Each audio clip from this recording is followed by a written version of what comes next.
Good afternoon. Okay. കഴിഞ്ഞ ദിവസം എടുത്തതൊക്കെ വായിച്ചു നോക്കിയായിരുന്നോ? നിങ്ങൾ ആ ബോക്സ് നമ്മൾ ഹയറാർക്കി പറഞ്ഞില്ലേ, അതിന്റെ ബോക്സിന്റെ പൊസിഷനും അതിന്റെ റെസ്പോൺസിബിലിറ്റീസും നോക്കി വെക്കണം കേട്ടോ. തന്നിട്ട് ആർക്കടെ റെസ്പോൺസിബിലിറ്റി ആണ് അബ്സല്യൂട്ടോമിസ്റ്റ് BBT എന്ന് പറയുന്നത്. അതാ ലാസ്റ്റ് ആ ബോക്സിന്റെ ലാസ്റ്റ് അത് നോക്കാം. ബ്ലഡ് സാമ്പിളുകളിൽ നിന്ന് ബ്ലഡ് സാമ്പിള് ഗ്യാദർ ചെയ്യുന്ന ആള് അല്ലെ, ലാബ് പരിശോധനയ്ക്കായി പേഷ്യൻസിൽ നിന്ന് ബ്ലഡ് സാമ്പിളുകൾ അത് ഗ്യാദർ ചെയ്യുന്ന ശേഖരിക്കുന്ന ആളെ പറയുന്ന പേരാണ് ഫ്ലെബോട്ടോമിസ്റ്റ്. Okay, next infrastructure. ഇൻഫ്രാസ്ട്രക്ചറിലെ ഫസ്റ്റ് പോയിന്റ് നമ്മൾ പറഞ്ഞു നിർത്തിയായിരുന്നു അല്ലെ, ഇതല്ലേ ഫസ്റ്റ് പാരഗ്രാഫ് കഴിഞ്ഞല്ലേ?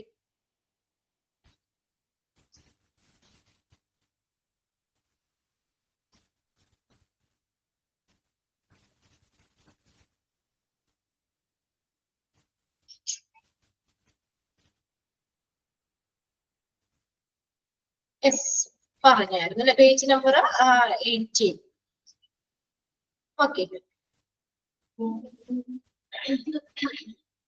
നോക്കി ഇൻഫ്രാസ്ട്രക്ചറില് പിന്നെ നമ്മൾ ലാസ്റ്റ് പറഞ്ഞത് the management of the laboratory is responsible for providing sufficient resources to staff to guarantee efficient working of the laboratory. ഒരു ലബോറട്ടറിയുടെ ഒരു ലാബിന്റെ കാര്യക്ഷമമായിട്ടുള്ള പ്രവർത്തനങ്ങള് ഗ്യാരണ്ടി ഉറപ്പുവരുത്തുന്നതിന് വേണ്ടിയിട്ട് ഈ ലബോറട്ടറി മാനേജ്മെന്റ് എന്ത് കൊടുക്കണം? ഈ സ്റ്റാഫുകൾക്ക് അതിന് മതിയായിട്ടുള്ള റിസോഴ്സുകൾ പ്രൊവൈഡ് ചെയ്യണം. അപ്പൊ സ്റ്റാഫുകൾക്ക് ആവശ്യത്തിലുള്ള റിസോഴ്സുകൾ പ്രൊവൈഡ് ചെയ്യുക എന്ന റെസ്പോൺസിബിലിറ്റി ആർക്കാണ്? The management of the laboratory. Laboratory മാനേജ്മെന്റിന്റെ റെസ്പോൺസിബിലിറ്റി ആണ്. is for providing sufficient resources to staff. എന്തിനു വേണ്ടി? To guarantee efficient working of the laboratory. ഒരു ലബോറട്ടറിയുടെ കാര്യക്ഷമമായ പ്രവർത്തനത്തിന്, അല്ലെങ്കിൽ അവിടുത്തെ പ്രവർത്തനങ്ങൾ സുഗമമാക്കുന്നതിന്, എഫിഷ്യന്റ് അതിന് എന്താ പറയാ മതിയായിട്ടുള്ള വിഭവങ്ങള് റിസോഴ്സുകൾ പ്രൊവൈഡ് ചെയ്യുക എന്നുള്ളത് ലബോറട്ടറി മാനേജ്മെന്റിന്റെ റെസ്പോൺസിബിലിറ്റിയാണ്. ഇനി നോക്കിയേ, നെക്സ്റ്റ് കുറച്ച് പോയിന്റ്സ് ആണ്. Good laboratory design should examine the following. ഒരു നല്ലൊരു ലബോറട്ടറി ഡിസൈൻ, ലബോറട്ടറി നമ്മൾ ഡിസൈൻ ചെയ്യുമ്പോൾ, രൂപകൽപ്പന ചെയ്യുമ്പോൾ എന്താണ്? ഇനി പറയുന്ന കാര്യങ്ങള് പരിശോധിക്കണം, എക്സാമിൻ ചെയ്യണം. അപ്പൊ ഇവിടെ എന്താ പറയാ, ഈ രീതിയിലൊക്കെ അല്ലെങ്കിൽ ഇതൊക്കെ ഉൾക്കൊണ്ടിട്ട് വേണം നമ്മൾ ഒരു ലബോറട്ടറി സെറ്റ് ചെയ്യാൻ. അതാണ് ഒരു നല്ലൊരു ലബോറട്ടറി ഡിസൈൻ എന്ന് പറയുന്നത്. ഒരു നല്ലൊരു ലബോറട്ടറി നമ്മൾ ഡിസൈൻ ചെയ്യുമ്പോൾ എന്താ, ഈ പറയുന്ന കാര്യങ്ങള് എക്സാമിൻ ചെയ്യണം അല്ലെങ്കിൽ പരിശോധിക്കണം. ഓക്കെ, ഫസ്റ്റത്തെ സൈനേജ്. സൈനേജ് എന്ന് പറഞ്ഞാൽ സൈൻ ബോർഡുകൾ നിങ്ങൾ കണ്ടിട്ടില്ലേ ലാബിന്റെ ഫ്രണ്ടില്? സൈനേജ്, സൈൻസ് ആൻഡ് സിമ്പിൾ, ലബോറട്ടറിയിൽ ഉപയോഗിക്കുന്ന അല്ലെങ്കിൽ അവിടെ ഉപയോഗിക്കുന്ന എന്താണ് സൈനുകളും സിംബലുകളും. അപ്പൊ ലബോറട്ടറിയുടെ ഫ്രണ്ടിൽ ഇങ്ങനെ ഒരു എന്താ സൈനേജ്, സൈൻ ബോർഡ് ഉണ്ടായിരിക്കും അല്ലെ. Signage within or outside the facility, അതായത് ആ ലാബിന്റെ ഉള്ളിലോ ലബോറട്ടറിയുടെ ഉള്ളിലോ പുറത്തോ, നമുക്ക് വിത്തിൻ ഓർ ഔട്ട്സൈഡ് ബോത്ത് രണ്ടിടത്ത് വെക്കുന്നുണ്ട് കേട്ടോ. ബോത്ത് ഇൻസൈഡ് ആൻഡ് ഔട്ട്സൈഡ് രണ്ടിടത്തും കാണാം. ലാബിന്റെ ഉള്ളിലാണെങ്കിലും ഇങ്ങനെയുള്ള സൈൻ ബോർഡുകൾ കാണാം, അല്ലെങ്കിൽ ലാബിന്റെ പുറത്താണെങ്കിലും വെക്കുന്നുണ്ട്, രണ്ടിടത്തും വെക്കുന്നുണ്ട്. ഇവിടെ വിത്തിൻ ഓർ ഔട്ട്സൈഡ് എന്നാ പറഞ്ഞേക്കണേ, അകത്തോ പുറത്തോ എന്നാണ്, പക്ഷെ രണ്ടിടത്തും വെക്കുന്നുണ്ട്. Both inside and outside. ഫെസിലിറ്റിയുടെ ഉള്ളിലും പുറത്തും വെക്കുന്നുണ്ട് ഇങ്ങനെയുള്ള സൈനേജുകൾ. അത് നോക്കി എങ്ങനെയാ? Should be made available. Signage എന്താണ്? ആ ലാബിന്റെ അകത്തും അതുപോലെ പുറത്തും അവൈലബിൾ ആയിരിക്കണം, ലഭ്യമായിരിക്കണം. എങ്കിലല്ലേ നമുക്ക് എന്താണ് അവിടെ ചെയ്യുന്നത്, എന്തൊക്കെ കാര്യങ്ങളാണ് ടെസ്റ്റ് ചെയ്യുന്നത്, ഇതൊക്കെ നമ്മൾ ഇതിൽ കൂടി ആ സൈനേജ്, സൈൻ ബോർഡിൽ നിന്നല്ലേ നമ്മൾ മനസ്സിലാക്കുന്നത് അല്ലെ. അത് നോക്കിയിട്ടാണ് നമ്മൾ ടെസ്റ്റ് ചെയ്യുന്നത്, എന്തൊക്കെ ഫെസിലിറ്റി ആണ് അവിടെ ഉള്ളത്, അതൊക്കെയാണ് ആ സൈനേജിൽ കൊടുത്തേക്കുന്നത്. ദിസ് കൺസിസ്റ്റ് ഓഫ് ദ, അപ്പൊ ആദ്യം എന്ത് വേണം? നമ്മളൊരു ലബോറട്ടറി ഡിസൈൻ ചെയ്യുമ്പോൾ നമ്മൾ സൈനേജ് വേണം, സൈൻ ബോർഡുകൾ വേണം, അത് അവൈലബിൾ ആയിരിക്കണം. That consists of the following information. ഇനി ലബോറട്ടറി സൈനേജില് എന്തൊക്കെ ഇൻഫർമേഷൻ ആണ് ഉൾപ്പെടുന്നത്? നെയിം, ആ ലാബിന്റെ പേരുണ്ടാകും. അല്ലെ? ഏറ്റവും മുകളിലായിട്ട് ലാബിന്റെ പേരുണ്ടാവും, അതിന്റെ രജിസ്ട്രേഷൻ നമ്പർ ഉണ്ടാകും, ലാബ് രജിസ്റ്റർ ചെയ്തിട്ടുള്ള രജിസ്ട്രേഷൻ നമ്പർ ഉണ്ടാവും. സർവീസ് ഓഫേർഡ്, അവര് ഓഫർ ചെയ്യുന്ന സർവീസുകൾ, അവിടെ എന്തൊക്കെ ടെസ്റ്റുകളാണ് ചെയ്യുന്നത് അല്ലെ, എന്തൊക്കെ സർവീസ് ആണ് ആ ലാബിൽ ചെയ്യുന്നത്, അവർ ഓഫർ ചെയ്യുന്ന സർവീസുകൾ. Then working hours, contact number, working hours അവിടെ വർക്കിംഗ് അവേഴ്സ്, നമ്മൾ അവിടെ പ്രവർത്തന സമയം ഇത്ര സമയം, രാവിലെ 6 മണി മുതൽ വൈകിട്ട് 8 വരെ അല്ലെ, എന്നാലേ നമുക്ക് അതിനനുസരിച്ച് ചെല്ലാൻ പറ്റുള്ളൂ. വർക്കിംഗ് അവേഴ്സ്, അവിടെ പ്രവർത്തന സമയം ഉണ്ടാകും, കോണ്ടാക്ട് നമ്പർ ഉണ്ടാകും, അടുത്ത കോമയുണ്ട് അവിടെ കോണ്ടാക്ട് നമ്പർ, അവരെ കോണ്ടാക്ട് ചെയ്യാൻ ഫോൺ നമ്പർ ഉണ്ടാകും. Then fees for different tests and services, ഓരോ ടെസ്റ്റിനും എത്ര ഫീസ്, ഇപ്പൊ നമ്മള് ഷുഗർ ടെസ്റ്റ് ചെയ്യുന്നതിന്, ബ്ലഡ് ടെസ്റ്റ് ചെയ്യുന്നതിന് അല്ലെ, ബ്ലഡിന് ഹീമോഗ്ലോബിൻ നോക്കുന്നതിന്, അങ്ങനെ ഓരോ ഇതിനും എന്താണ് ആ ഡിഫറെന്റ് ടെസ്റ്റുകൾ അല്ലെങ്കിൽ സർവീസിന് ഉള്ള ഫീസുകളും ഉണ്ടാകും. ഇത്രയും കാര്യങ്ങള് സൈനേജില്, ആ സൈൻ ബോർഡിൽ ഉണ്ടായിരിക്കണം. എക്സാമിന് ചോദിക്കാറുണ്ട് കേട്ടോ.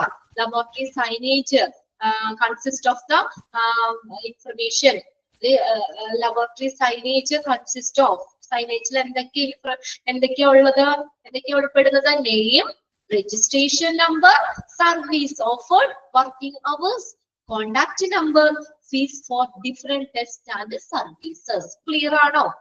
ഓക്കെ ആണോ? അണ്ടർലൈൻ ചെയ്ത് വെച്ചത്. ഒരു സൈനേജ് വേണമെന്ന് പറഞ്ഞു.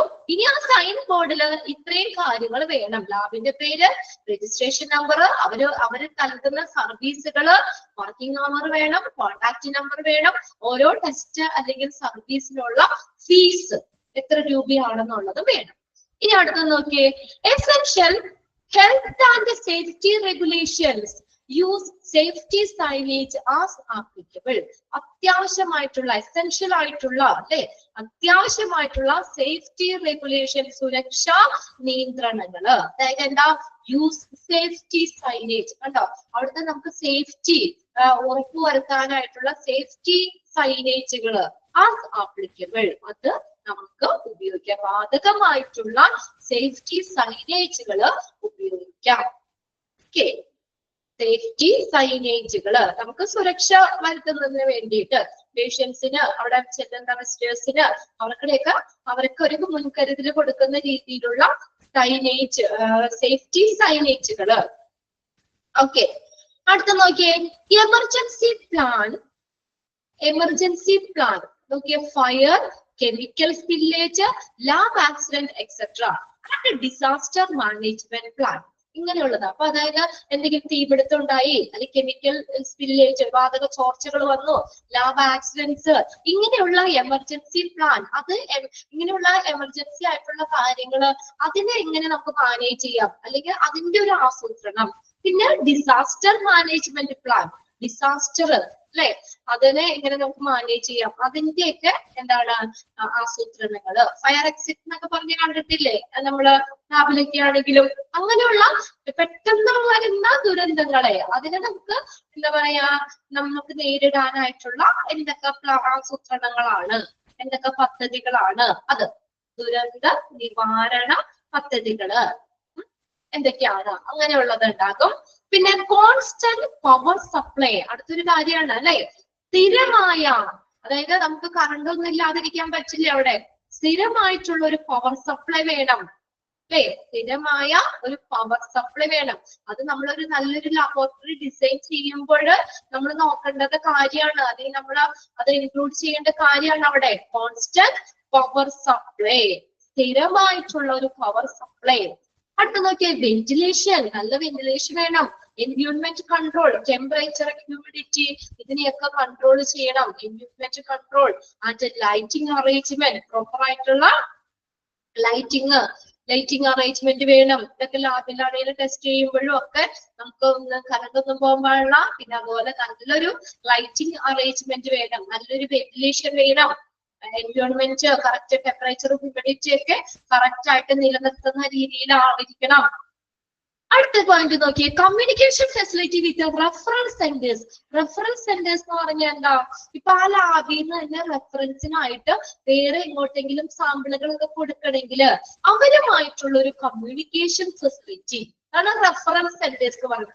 റെഫർ ചെയ്യാൻ ഇപ്പൊ ഇവിടെ നമ്മൾ ടെസ്റ്റ് ചെയ്തു, നമുക്ക് എന്തെങ്കിലും ഒരു കുറച്ചും കൂടി എന്തിനു വേണമെങ്കിൽ വേറെ ഏതെങ്കിലും റെഫറൻസ് സെന്റേഴ്സിലേക്ക് കൊടുക്കണമെങ്കിൽ അവരുമായിട്ടുള്ള ഒരു കമ്മ്യൂണിക്കേഷൻ സൗകര്യം വേണം. Communication facility with the referral centres. അടുത്ത് നോക്കിയേ, transport of specimen or samples to reference centres. ഇനി ആ റെഫറൻസ് സെന്റേഴ്സിലേക്ക് സ്പെസിമെൻ അല്ലെങ്കിൽ സാമ്പിള് കൊണ്ടുപോകാനുള്ള ട്രാൻസ്പോർട്ട് ഫെസിലിറ്റി വേണം.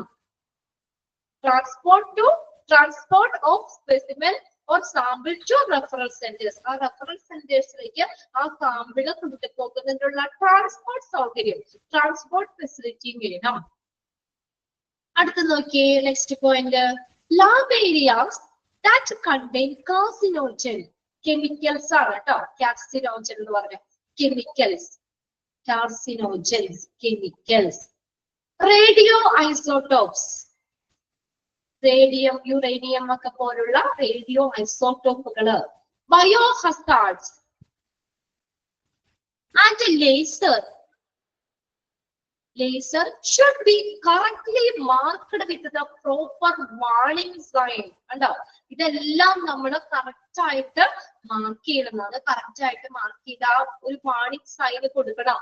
ഇവിടെ റേഡിയോ ഐസോട്ടോപ്സ് ആണ്, അല്ലെങ്കിൽ കാർസിനോജൻ കെമിക്കൽസ് ആണ്, അതൊക്കെ ഉൾപ്പെടുന്ന ആ ഏരിയയില്ലേ അത് വ്യക്തമായിട്ട് എഴുതണം. അവിടെ നമ്മൾ അല്ലെങ്കിൽ ഓടിച്ചാടി അങ്ങോട്ടേക്കൊക്കെ അങ്ങ് പോകാതിരിക്കാനായിട്ട് നമ്മൾ കറക്റ്റ് ആയിട്ട് മാർക്ക് ചെയ്യണം.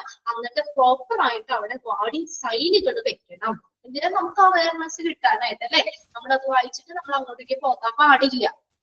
അങ്ങനെയുള്ള ലാബ് ഏരിയകള്, carcinogen, radio isotopes, biohazards, laser, ഇങ്ങനെയുള്ള ലാബിലെ ഏരിയകള് വ്യക്തമായിട്ട് മാർക്ക് ചെയ്യുകയും അതുപോലെ അവിടെ പ്രോപ്പർ ആയിട്ട് നമ്മൾ അവിടെ വാർണിംഗ് സൈനുകൾ വെക്കുകയും വേണം. എസ്ക്യൂ എന്ന് പറഞ്ഞാൽ അവോയ്ഡ് എന്നുള്ള മീനിങ് ആട്ടോ, ഒഴിവാക്കുക, ഒഴിവാക്കുക. Cross contamination. The basic infrastructure facility should have a separated designated area for reception, for specimen collection, for waiting, working area, disposal area, cleaning of glass wires, toilet facilities for staff and for patients. ഇനി എന്താ, ഇനി cross contamination ഒഴിവാക്കുന്നതിന് വേണ്ടിയിട്ട് infection ഒക്കെ ഒരാളിൽ നിന്ന് മറ്റൊരാളിലേക്ക് അങ്ങ് പകരുന്നത് തടയുന്നതിന് വേണ്ടിയിട്ട്, അതായത് ക്രോസ് കണ്ടാമിനേഷൻ ഒഴിവാക്കുന്നതിന് വേണ്ടിയിട്ട് അതേ രീതിയിലുള്ള ബേസിക് അടിസ്ഥാന ഇൻഫ്രാസ്ട്രക്ചർ, അടിസ്ഥാന സൗകര്യങ്ങൾ വേണം. ബേസിക് ഇൻഫ്രാസ്ട്രക്ചർ ഫെസിലിറ്റി വേണം. എന്തിന്, ക്രോസ് കണ്ടാമിനേഷൻ ഒഴിവാക്കുന്നതിന്. To avoid or rescue the cross contamination, the basic infrastructure facilities എവിടെയൊക്കെ വേണം, should have a separated designated area for reception.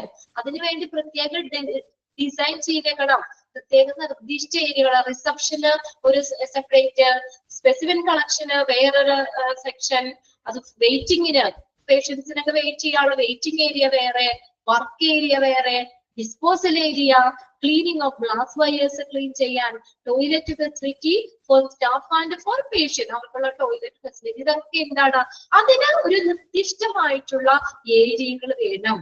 ഇതെല്ലാം കൂടി ഒരുമിച്ച് അങ്ങനെ ആകാൻ പാടില്ല. അതിന് ഓരോന്നിനും സെപ്പറേറ്റ് ഏരിയകൾ വേണം. എന്തിനാണ്, ക്രോസ് കണ്ടാമിനേഷൻ ഒഴിവാക്കുന്നതിന് വേണ്ടി. ഇപ്പൊ റിസപ്ഷനും സ്പെസിമെൻ കളക്ഷനും ഒരുമിച്ചായി കഴിഞ്ഞാല് എന്താ, അങ്ങോട്ടേക്ക് എന്താ കണ്ടാമിനേഷൻ ഒക്കെ ആകാൻ സാധ്യതയുണ്ട് അല്ലെ. നമ്മൾ ആ ഒരു ലാബിലെ സ്പെസിമെൻ കളക്ഷനും ടെസ്റ്റ് ചെയ്യുന്ന ഏരിയ വേറെ ഒന്നുമായിട്ടൊന്നും എന്താ പറയാ, അങ്ങോട്ട് അറ്റാച്ച്മെന്റുള്ള ഇതുമായിട്ടൊന്നും പാടില്ല. അതിന് ഒരു സെപ്പറേറ്റ് ഏരിയ തന്നെ വേണം. നമ്മൾ പുറമേ നിന്നുള്ളവർക്കോ ഒക്കെ നമുക്ക് അങ്ങോട്ടേക്ക് കയറാൻ പാടില്ല അല്ലെ. ലാബിൽ അവര് പ്രോപ്പർ ആയിട്ടുള്ള ഡ്രസ്സുകൾ ധരിച്ച് അതിൻ്റെതായ രീതിയിലാണ് അവരവിടെ കയറി സ്പെസിമെൻസ് എന്താ പറയാ അത് ടെസ്റ്റ് ചെയ്യുന്നതൊക്കെ.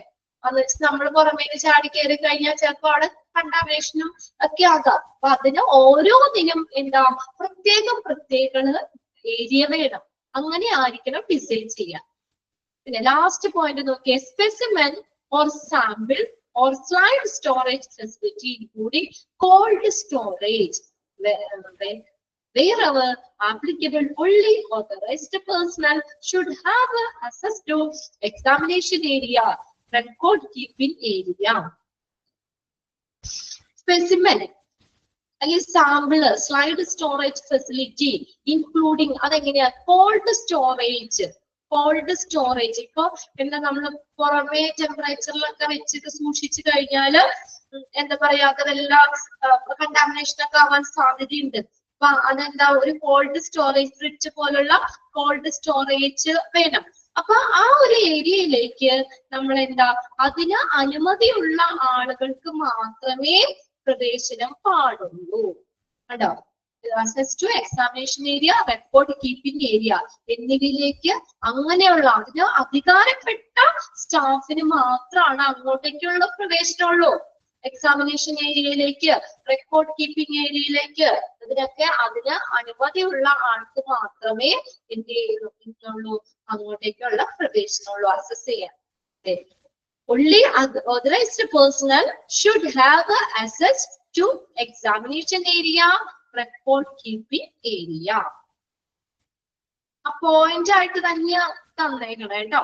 അപ്പൊ അതിനകത്ത് നോക്കുക, നമ്മളൊരു ലാബില് ഡിസൈൻ ചെയ്യുമ്പോൾ, ഒരു നല്ലൊരു ലബോറട്ടറി ഡിസൈൻ ചെയ്യുമ്പോൾ ഈ കാര്യങ്ങളൊക്കെ നമ്മൾ പരിശോധിക്കണം. അതിനകത്ത് ഫസ്റ്റ് പോയിന്റ് അണ്ടർലൈൻ ചെയ്തിട്ട് അവിടെ നമ്മള് സൈനേജ് പറഞ്ഞു, ഒരു സൈനേജ് വേണം എന്തായാലും. അതിൽ എന്തൊക്കെയാ ഉണ്ടാകുന്നേ? സൈനേജിൽ എന്തൊക്കെയാ? Name, registration number, service offered, working hours, contact number, fees for different test and services. പിന്നെ അത്യാവശ്യമായിട്ടുള്ള ഹെൽത്ത് ആൻഡ് സേഫ്റ്റി റെഗുലേഷൻസ് വേണം. യൂസ് ഓഫ് സേഫ്റ്റി സൈനേജുകൾ വേണം. പിന്നെ emergency plan, disaster plan, disaster management plan എന്നിവ ആസൂത്രണം ചെയ്യണം. കോൺസ്റ്റന്റ് ആയിട്ട് ഒരു പവർ സപ്ലൈ ഉണ്ടായിരിക്കണം. പിന്നെ അതുപോലെ ventilation, temperature, humidity, lighting arrangement ഇതൊക്കെ കറക്റ്റ് കൺട്രോൾ നല്ല രീതിയിൽ ഇതിൽ തന്നെ വേണം. പിന്നെ റെഫറൽ സെന്റേഴ്സുമായിട്ടൊരു കമ്മ്യൂണിക്കേഷൻ ഫെസിലിറ്റി വേണം. പിന്നെ ആ റെഫറൽ സെന്റേഴ്സിലേക്കുള്ള സ്പെസിമെൻ അല്ലെങ്കിൽ സാമ്പിൾസ് ട്രാൻസ്പോർട്ടേഷൻ ഫെസിലിറ്റി വേണം. പിന്നെ നമ്മൾ പറഞ്ഞ ലാബ് ഏരിയയിൽ chemicals, radio isotope, bio hazards, laser ഇതെല്ലാം കറക്റ്റ് ആയിട്ട് മാർക്ക് ചെയ്യണം. ഏതൊക്കെ ഏരിയയിലേക്കാണ് വെച്ചിരിക്കുന്നത്, ആ ഏരിയയിൽ ഇന്ന ഏരിയ ആണ് റേഡിയോ ഐസോട്ടോപ്സ്, അത് അങ്ങനെ ആ ഒരു ഇത് നമ്മൾ കറക്റ്റ് ആയിട്ട് മാർക്ക് ചെയ്തിട്ട് അവിടെ പ്രോപ്പർ ആയിട്ട് വാർണിംഗ് സൈനുകൾ വെക്കുക. കറക്റ്റ് മാർക്ക് ചെയ്യുക, പ്രോപ്പർ വാർണിംഗ് സൈനുകൾ വെക്കുക. പിന്നെ ക്രോസ് കണ്ടാമിനേഷൻ ഒഴിവാക്കാനായിട്ട് എന്താ പ്രത്യേക ഏരിയകൾ വേണം. റിസപ്ഷൻ ഒരു ഏരിയ ആയിട്ട്, സ്പെസിഫിക് ഇൻഫർമേഷന് വേറെ സ്ഥലം, അങ്ങനെ നമ്മൾ ഈ ഏരിയകൾ തിരിക്കണം. പിന്നെ അടുത്തത് ലാസ്റ്റ് പോയിന്റ് പറഞ്ഞേക്കണേ, specimen, sample or slide storage ഫെസിലിറ്റിന്റെ അടുത്ത് വേണ്ടി വേണം. കോൾഡ് സ്റ്റോറേജ്, നോർമൽ ടെമ്പറേച്ചറിൽ വെച്ച് ചിലപ്പോൾ ചീത്തയായി പോകാം, അതുകൊണ്ട് കോൾഡ് സ്റ്റോറേജ് ഫെസിലിറ്റി വേണം.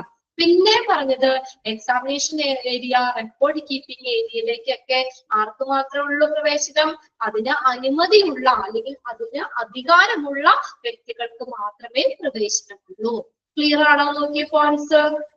ഇത്രയും കാര്യങ്ങൾ നമ്മൾ എന്ത് ചെയ്യണം? പരിശോധിക്കണം. ഒരു ലാബോറട്ടറി ഡിസൈൻ ചെയ്യുമ്പോൾ ഈ കാര്യങ്ങളൊക്കെ പരിശോധിക്കണം. ഓക്കെ ആണോ? രേഷ്മക്കുട്ടി ഇവിടെ ഒരു തമ്പിട്ടുണ്ട് കേട്ടോ. ഒന്നോ രണ്ടോ പേരും കൂടി ഓക്കെ അടിച്ചാലാണ് എനിക്ക് ക്ലിയർ ആണോ എന്ന് അറിയാൻ പറ്റുള്ളൂ. Okay okay okay. Sreekutty, ragi, Neha, okay, കുറച്ച്. ഇനി ഇതൊക്കെ നിങ്ങളൊന്ന് മനസ്സിലാക്കി വെച്ചാൽ കേട്ടോ. ഇപ്പൊ ഇതിനകത്ത് എന്തൊക്കെ ശ്രദ്ധിക്കണം എന്ന് വെച്ച് കഴിഞ്ഞാൽ നമുക്കറിയാം. ആ രീതിയിലൊന്ന് മനസ്സിലാക്കി വെക്കാം. ഇനി ഇത് നോക്കാം, ലെവൽസ് ഓഫ് ലബോറട്ടറീസ്. പല തലങ്ങള്, ലെവലുകളാണ് ലബോറട്ടറീസിലെ പല ലെവലുകള്. Medical laboratories according to NABL, National Accreditation Board for Testing and Calibration Laboratories. അതാണ് NABL എന്ന് പറയുന്നത്. അതൊന്ന് എഴുതി വെച്ചു. National NATIONAL national accreditation, ACCREDITAION, national accreditation board, BOARD, board for testing testing, testing, testing, and calibration, calibration, CALIBRATION, laboratories, laboratories, LABORATORIES, laboratories. Medical laboratories according to NABL, അതിനെ base ചെയ്തിട്ട് medical ലബോറട്ടറീസിനെ നമ്മൾ 4 ആക്കി divide ചെയ്യാം. അതായത് അവിടെ പറയുന്നത് science അനുസരിച്ച് ഈ ലാബിന്റെ വലിപ്പം അനുസരിച്ച് 4 ആക്കി തിരിക്കാം. ഒന്നുകൂടി പറയണോ? NABL ആണോ? National accreditation, accreditation, ACCREDITATION, National Accreditation Board, BOARD, Board for testing, testing, testing and calibration, CALIBRATION, calibration laboratories, LABORATORIES, laboratories. Okay. ഇനി അപ്പൊ നമ്മൾ പറഞ്ഞത് അങ്ങനെ ആ NABL അനുസരിച്ച് മെഡിക്കൽ ലബോറട്ടറീസിലെ നമ്മൾ 4 ആക്കി തിരിക്കാം. അതായത് അത് സൈസ് അനുസരിച്ചിട്ടാട്ടോ, ആ ലാബിന്റെ വലിപ്പം അനുസരിച്ച് അവിടെ എത്രത്തോളം സാമ്പിളുകൾ റിസീവ് ചെയ്യും, അതാണ് എത്രത്തോളം സാമ്പിളുകൾ റിസീവ് ചെയ്യും. അതായത് ആ ലാബിന്റെ വലിപ്പം അനുസരിച്ച് മെഡിക്കൽ ലബോറട്ടറീസിനെ നമ്മൾ 4 ആയിട്ട് കാറ്റഗറൈസ് ചെയ്യാം, divide into 4. Okay, irrespective of the place they are operating and are equally applicable to both the public and private sectors. അതായത് അവ പ്രവർത്തിക്കുന്ന ആ സ്ഥലം അതിനെ പരിഗണിക്കാതെ, അതായത് നമുക്കവിടെ പബ്ലിക് പ്രൈവറ്റ് സെക്ടേഴ്സിന് ഒരുപോലെ ബാധകമാണിത്. ഈ ആ ഡിവിഷനെ പബ്ലിക് പ്രൈവറ്റ് സെക്ടേഴ്സിന് ഒരുപോലെ ആപ്ലിക്കബിൾ ആണ്. അതായത് നമുക്ക് അത് എവിടെയാണ് അല്ലെങ്കിൽ അത് പ്രവർത്തിക്കുന്നത്, അതിന് പ്ലേസിനല്ല, അതിന്റെ പ്ലേസ്, അത് സ്ഥലം പരിഗണിക്കാതെ തന്നെ നമുക്ക് പബ്ലിക് പ്രൈവറ്റ് സെക്ടേഴ്സിന് ഈ ക്ലാസിഫിക്കേഷൻ ബാധകമാണ്. അപ്പൊ നമ്മൾ അവിടെ 4 ആയിട്ടാണ് ക്ലാസിഫൈ ചെയ്തേക്കണെന്ന് പറഞ്ഞു. അത് ഏതൊക്കെയാണ്? ഇത് എന്തായാലും ഒരു ക്വസ്റ്റ്യൻ ഇതിൽ നമുക്ക് പ്രതീക്ഷിക്കാം കേട്ടോ. മിക്കവാറും നമുക്കത് ഓൾട്ടർനേറ്റ് ചെയ്ത് തന്നെ ചോദിക്കാറുണ്ട്. ഒരെണ്ണം മീഡിയം സൈസ് വെച്ച് കഴിഞ്ഞിട്ടുണ്ടെങ്കിൽ അടുത്തേത് സ്മോൾ സൈസ്, അങ്ങനെ മാറി മാറി ചോദിക്കാറുണ്ട്. ഇപ്പൊ ലബോറട്ടറിനെ ക്ലാസിഫൈ ചെയ്തേക്കുന്നത് 4 സെക്ഷനാണ് പറഞ്ഞത്. 4 ആയിട്ടാണ് സൈസ് അനുസരിച്ചാട്ടോ, സൈസ് അനുസരിച്ച്. സ്മോൾ സൈസ്ഡ് ലബോറട്ടറീസ് ഉണ്ട്. സ്മോൾ സൈസ്ഡ് പേരിന്ന് അറിയാം, ചെറുതായിരിക്കും. എന്താ? A laboratories that receive samples up to 100 patient or participant per day. എന്താ? അത്ര പേർക്കുള്ള സാമ്പിള് സ്വീകരിക്കുള്ളൂ, അത്രയും ടെസ്റ്റ് ചെയ്യാൻ പറ്റുള്ളൂ. ഉണ്ടോ? A laboratory that receives sample up to 100. അതൊന്ന് അണ്ടർലൈൻ ചെയ്തിട്ടേ. up to എത്ര വരെയും? up to 100, 100 വരെയും, 100 വരെയുള്ള പേഷ്യൻസ്, അത് 100 പേർക്കിടെ 100 വരെയും 100 പേഷ്യൻസിന്റെ വരെയും സാമ്പിളെ റിസീവ് ചെയ്യാൻ പറ്റുള്ളൂ. അതാണ് സ്മോൾ സൈസ്ഡ് ലബോറട്ടറി എന്ന് പറയുന്നത്. അപ് ടു 100 എഴുതി ഒന്ന് അണ്ടർലൈൻ ചെയ്തിട്ടാൽ മതി. Laboratory that receive sample up to 100, up to 100, 100 വരെ, 100 പേർക്കിടെ വരെയും സാമ്പിളെ റിസീവ് ചെയ്യാൻ പറ്റുള്ളൂ. ഇനി അടുത്തതാണ് മീഡിയം സൈസ്ഡ് ലബോറട്ടറി. ഇതാണ് മീഡിയം സൈസ്ഡ്. അതെങ്ങനെയാ? ഈ laboratory that receives sample up to 100, 1 to 400. എത്ര സാമ്പിൾ റിസീവ് ചെയ്യാൻ പറ്റും? 101 മുതൽ 400 വരെയും പേഷ്യൻസിനെ, 400 പേഷ്യൻസിന്റെ വരെയും സാമ്പിള് സ്വീകരിക്കാൻ പറ്റുന്ന ലബോറട്ടറിയാണ് മീഡിയം സൈസ്ഡ്. അപ് ടു എഴുതി വെച്ചാൽ മതി കേട്ടോ. അപ് ടു ഒന്ന് അണ്ടർലൈൻ ചെയ്തിട്ടാൽ മതി. 100, 1 to 400. അതുവരെ ഏതാ വരുന്നത്? ഇവിടെ ചോദിക്കാം. Laboratory that receive sample up to 100, 1 to 400 is called dash. ഏതാ? മീഡിയം സൈസ്ഡ് ലബോറട്ടറി ആണ്. അല്ലെങ്കിൽ in medium sized laboratory that receives the sample up to dash, അങ്ങനെയും ചോദിക്കാം. രണ്ട് രീതിയിലും അവിടെ ക്വസ്റ്റ്യൻ ചോദിക്കാം. അപ്പൊ 101 മുതൽ 400 വരെയുള്ള പേഷ്യൻസിന് 400 പേഷ്യൻസിന്റെ വരെ സാമ്പിള് റിസീവ് ചെയ്യാൻ പറ്റുന്ന ലബോറട്ടറി ആണ് ഇത്, മീഡിയം സൈസ്ഡ് ലബോറട്ടറി. ഇനി അടുത്ത് നോക്കിയേ ലാർജ് സൈസ്ഡ് ആണ്. ലാർജ് സൈസ് നോക്കിയേ, a laboratory that receives samples of എത്രയാ, more than 401 to 1000 ഉണ്ടോ. 401 മുതൽ 1000 ആളുകളുടെ വരെ അല്ലെങ്കിൽ അവരുടെ സാമ്പിള് റിസീവ് ചെയ്യാൻ പറ്റുന്ന ലബോറട്ടറി ആണ് ലാർജ് സൈസ്ഡ്. ഇനി അടുത്ത് നോക്കിയേ, very large sized laboratory, a laboratory that receives more than 1000 patients, 1000-ൽ കൂടുതൽ ആളുകളുടെ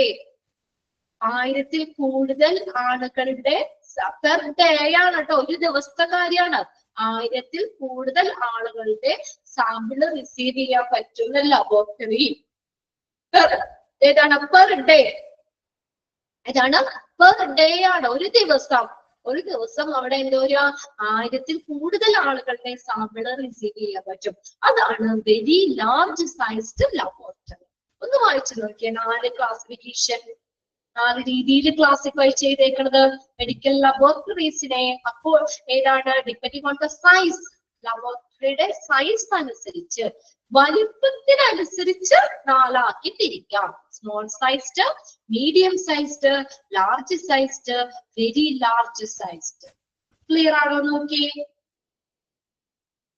അത് അപ് ടു എത്രയാണെന്നുള്ളത് ഒന്ന് നോട്ട് ചെയ്തിട്ടാ മതി നിങ്ങള്, സെന്റൻസ് ഫുള്ളൊന്ന് നോക്കണ്ട. അപ് ടു 100 വരെ, 100 പേർക്കിടെ വരെ സ്മോള്, 101 മുതൽ 400 പേർക്കിടെ വരെയാണെങ്കിൽ മീഡിയം, 401 മുതൽ 1000 വരെയാണെങ്കിൽ ലാർജ്.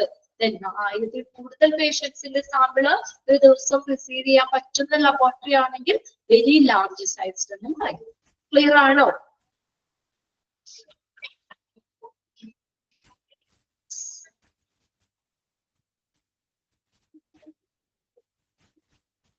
നിങ്ങൾ ലാബിലൊക്കെ പോവാറില്ലേ, എന്തെങ്കിലുമൊക്കെ ടെസ്റ്റ് ചെയ്യാനായിട്ടൊക്കെ പോയിട്ടില്ലേ എല്ലാവരും ഒക്കെ?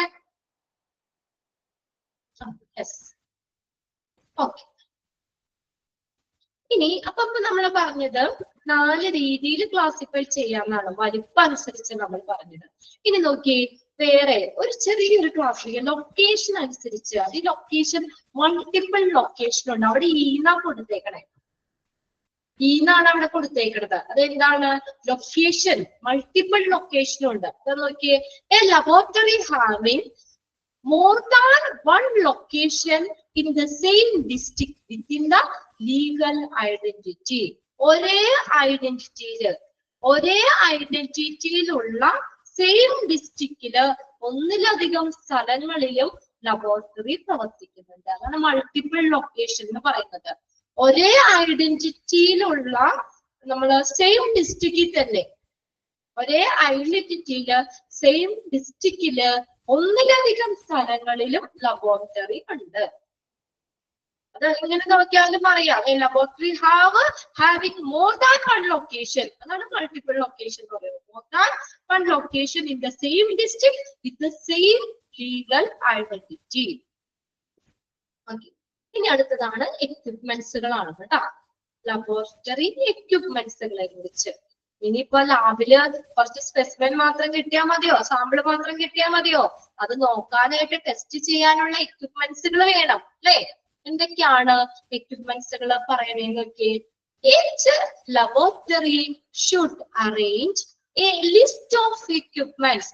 ഓരോ ലബോറട്ടറിയിലും എന്ത് അറേഞ്ച് ചെയ്തേക്കണം? ഒരു ലിസ്റ്റ്, എക്യുപ്മെന്റ്സ്, അവിടെ ആവശ്യമായിട്ടുള്ള എക്യുപ്മെന്റ്സിന്റെ ലിസ്റ്റ് എന്ത് ചെയ്യണം? ഓരോ ലബോറട്ടറിയും അറേഞ്ച് ചെയ്യണം. എങ്ങനെയാ? Okay, needed for functioning of the laboratory depending on the kind of test performed.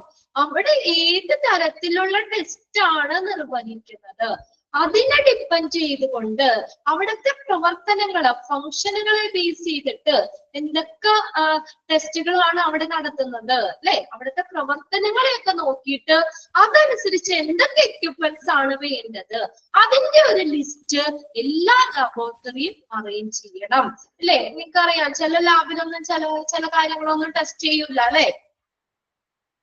ചില ലാബിലൊക്കെ എല്ലാ സംഭവങ്ങളും നോക്കുവോ, ചിലടത്ത് നമ്മൾ ടെസ്റ്റ് ചെയ്യണ ഇല്ല അല്ലെ, അതാ പറഞ്ഞേക്കണത്. ചില സ്ഥലത്തൊക്കെ നമ്മൾ നോക്കുമ്പോ ആ ടെസ്റ്റ് ഇവിടെ ഇല്ല എന്ന് പറയും അവര് അല്ലെ, ആ ടെസ്റ്റ് ഇവിടെ നോക്കില്ല എന്ന് പറയും. അതായത് എല്ലാ ലാബിലും എല്ലാ ടെസ്റ്റുകളും നടത്തൂല. അപ്പൊ എന്തൊക്കെ ടെസ്റ്റുകളാണ് ആ ലാബിൽ നടത്തുന്നത് അതിനെ ഡിപ്പെൻഡ് ചെയ്തിട്ട് അല്ലെങ്കിൽ അവിടുത്തെ പ്രവർത്തനങ്ങളെ ഡിപ്പെൻഡ് ചെയ്തിട്ട് എന്തൊക്കെ എക്യുപ്മെന്റ്സ്, അപ്പൊ ആ ടെസ്റ്റ് നടത്തുന്നെങ്കിൽ മാത്രം അതിനുള്ള എക്യുപ്മെന്റ്സ് മതിയല്ലോ. അവിടെ നടത്താത്ത ഒരു ടെസ്റ്റിന് വേണ്ട എക്യുപ്മെന്റ്സ് അവന് വേണ്ട, അവർക്ക് ആവശ്യമില്ല. അതാണ് അവിടെ നടത്തുന്ന ടെസ്റ്റുകള് അല്ലെങ്കിൽ അവിടുത്തെ പ്രവർത്തനത്തിന് ആവശ്യമായിട്ടുള്ള എക്യുപ്മെന്റ്സിന്റെ ഒരു ലിസ്റ്റ് എല്ലാ ലാബോറട്ടറിയും അറേഞ്ച് ചെയ്യണം. Equipments consist of hardware and software instruments. Hardware and software instruments centrifuge കുറെ എക്യുപ്മെന്റ്സുകളുണ്ട് നമുക്ക് ലാബിൽ ഉപയോഗിക്കുന്നത്. അങ്ങനെയുള്ള എക്യുപ്മെന്റ്സുകള്, മെഷറിംഗ് സിസ്റ്റം, ഓരോന്നും മെഷർ ചെയ്യാൻ അളക്കാനുള്ള സംവിധാനങ്ങള്, ലബോറട്ടറി ഇൻഫർമേഷൻ സിസ്റ്റം, ഇതെല്ലാം എക്യുപ്മെന്റ്സിൽ ഉൾപ്പെടുന്നതാണ്. അത് നിങ്ങൾ വേണമെങ്കിൽ ഫോണിലൊന്ന് അടിച്ചു നോക്കിയാൽ അറിയില്ല, പേരുകൾ കിട്ടും, ലിസ്റ്റ് തന്നെ കിട്ടും. ലബോറട്ടറി എക്യുപ്മെന്റ്സ് എന്ന് പറഞ്ഞുകൊണ്ട് അതിന്റെ പിക്ചറും ഉണ്ടാവും. ഗൂഗിളിലൊന്ന് ജസ്റ്റ് ഒന്ന് സെർച്ച് ചെയ്ത് നോക്കാം ഏതൊക്കെ എക്യുപ്മെന്റ്സ് ആണ് ലാബിൽ ഉപയോഗിക്കുന്നത്, പേര്, അതിന്റെ എന്താ പറയാ അതിന്റെ പിക്ചർ, അത് എങ്ങനെ ചെയ്യേണ്ടത് വരെയൊക്കെ നമുക്ക് വേണമെങ്കിൽ ഡീറ്റെയിൽ വേണമെങ്കിൽ നോക്കാം കേട്ടോ. ഇതൊക്കെയാണ് എക്യുപ്മെന്റ്സിൽ വരുന്നത്. Hardware and software instrument, measuring system, laboratory information system. Laboratory information system അതൊന്ന് അണ്ടർലൈൻ ചെയ്തേരാ അവിടെ.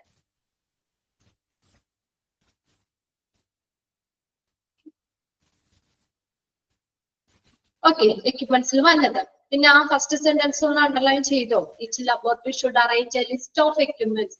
ഓരോ ലബോറട്ടറിയിലും അവിടെ എന്തൊക്കെ എക്യുപ്മെന്റ്സ് ആണ് അതിന്റെ ഒരു ലിസ്റ്റ് അറേഞ്ച് ചെയ്യണം. ഇനി അടുത്ത് നോക്കിയാൽ the following should be made sure. ഈ കാര്യങ്ങൾ നമ്മൾ ഉറപ്പാക്കണം. എന്തൊക്കെ കാര്യങ്ങളാണ് നോക്കിയത്? The following should be made sure. ഈ പറയുന്ന കാര്യങ്ങള് നമ്മൾ ഉറപ്പുവരുത്തണം. Equipment should be chosen to meet the requirements of the laboratory with regard to design and capacity. ഉണ്ടോ? അതായത് എന്താ പറഞ്ഞിരിക്കണേ, എങ്ങനെ വേണം?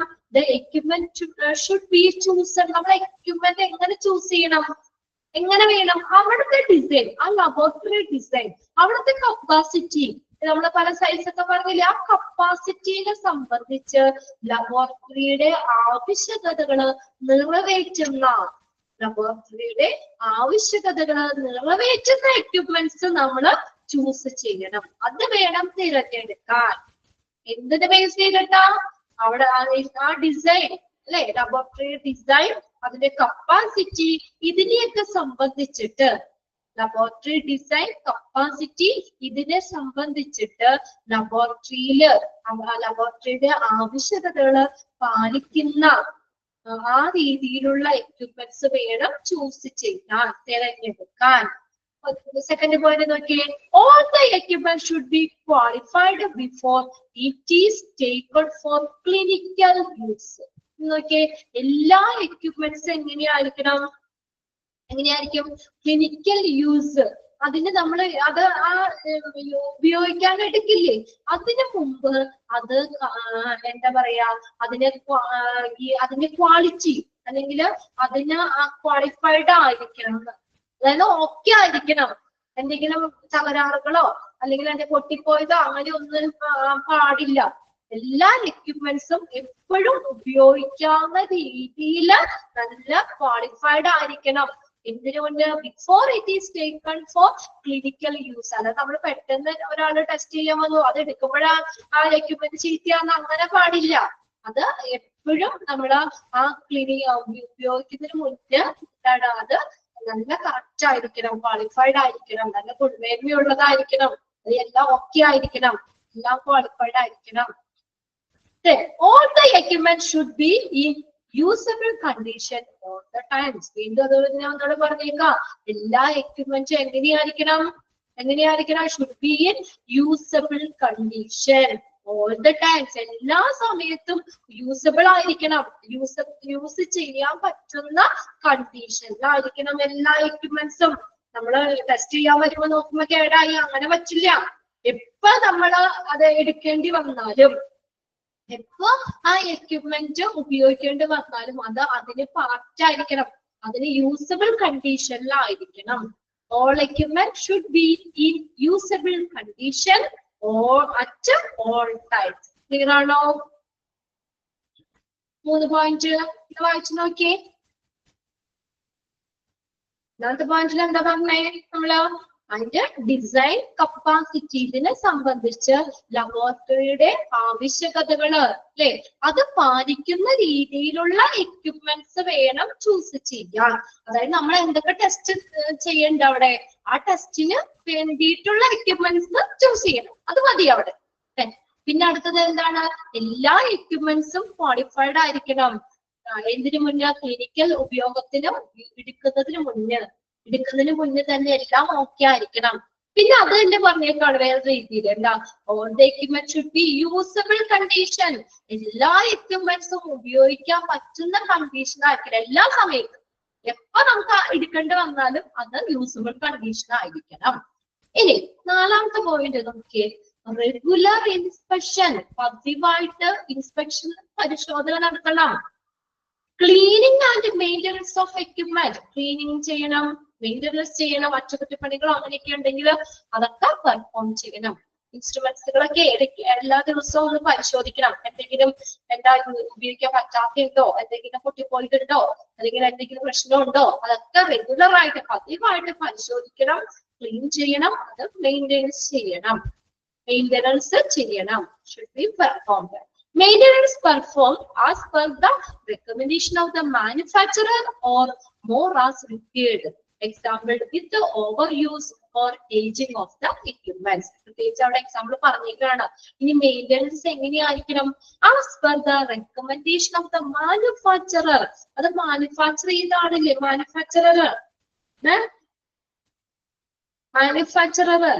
മാനുഫാക്ചർ ചെയ്ത ആള്, അയാളുടെ ഒരു നിർദ്ദേശം അനുസരിച്ച് as per the recommendation, അതിനനുസരിച്ച് മെയിൻ്റനൻസ് നടത്തണം.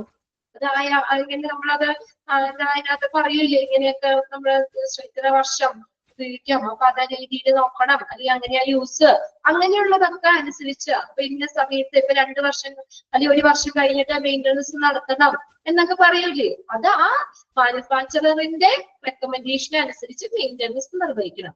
ഓർ മോർ ആസ് റിക്വയർഡ്, അല്ലെങ്കിലോ ഓർ മോർ ആസ് റിക്വയർഡ്, നമ്മൾ കൂടുതലായിട്ട് ആവശ്യം വരുമ്പോൾ, അതായത് എക്സാമ്പിൾ പറയാം, ഓവർ യൂസ് വരുമ്പോൾ, നമ്മൾ ഉപയോഗിക്കുന്നതിനേക്കാൾ കൂടുതലായിട്ട് ഓവർ യൂസ് വരുമ്പോൾ, അല്ലെങ്കിൽ ageing of the equipments ageing ആവാന്ന് വെച്ചാൽ എന്താ, പഴയതാവൂലേ, കുറെ വർഷങ്ങൾ ഉപയോഗിക്കൂലേ, അപ്പോഴൊക്കെ മെയിൻ്റനൻസ് എന്താ പറയാ എന്തായാലും നമ്മൾ ചെയ്യണം.